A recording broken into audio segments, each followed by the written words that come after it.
Енді мына жерде халқымыздың тәрбиесінде қыз баланың және ананың орны мен ерекшелігі туралы тақырып қозғалады. Сол тақырыпта әңгіме етіп жатырмыз. Ең бірінші, қыз бала ата анасын қорғаушы дейді. Халқымызда әдемі сөз бар ғой. Ұлтыңды тәрбиелеймін десең, ұлыңа, халқыңды тәрбиелеймін десең, қызыңа тәлім бер дейді. Қараңызшы. Әдемі сөз. Ұлттың тәрбиесін қарайтын болсаң, көңіл бөлсең, онда ұлыңды тәрбиеле. Ал халқыңды тәрбиелегің келетін болса, онда не? Қызыңа тәлім тәрбие бер.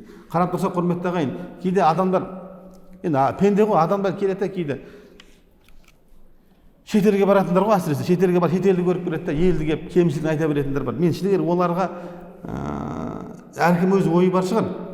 Бірақ ол жақсы емес деп ойлаймын да мен. Шетелге барып келдің де, еліңді, ұлтың жаман дұрыс емес деп ойлаймын мен негізі.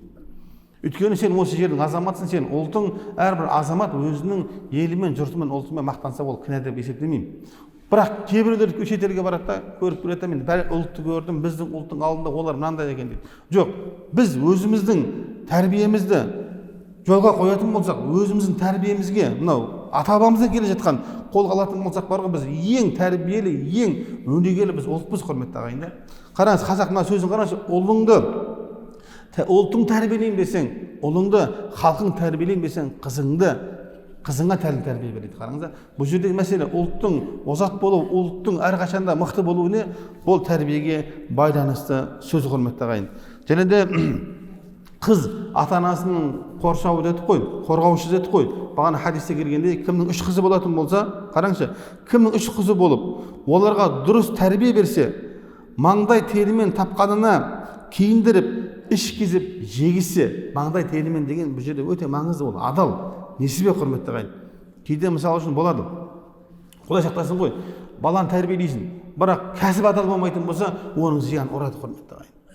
Нәпақа адал болмаса, оның зиян ұрады. Бала-шағаң тіліңді алмауы мүмкін, бала-шағаң құмарға беріліп кетуі мүмкін, бала-шағаң немесе басқа жолға кетіп қалуы мүмкін, құрметті ағайын. Болмаса, денсаулығында бір ақау болуы мүмкін, Құдай сақтасын да, құрметті. Әрине бұл сынақта болуы мүмкін, бірақ соның бір себептерінің біріне біздің нәпақаның дұрыс жолмен болмауы да әбден мүмкін, құрметті ағайын. Сол үшін әрқашанда мына жерде қараңызшы, маңдай терімен тапқан, қараңызшы, тапқанымен киіндіріп, ішкізіп жегізсе деп жатыр, құрметті ағайын.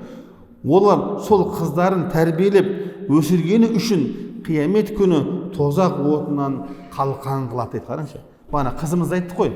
Қызымызды бізге қалқан, бізге қорғаушы дедік қой. Неден? Қияметтің азабынан, құрметті ағайын.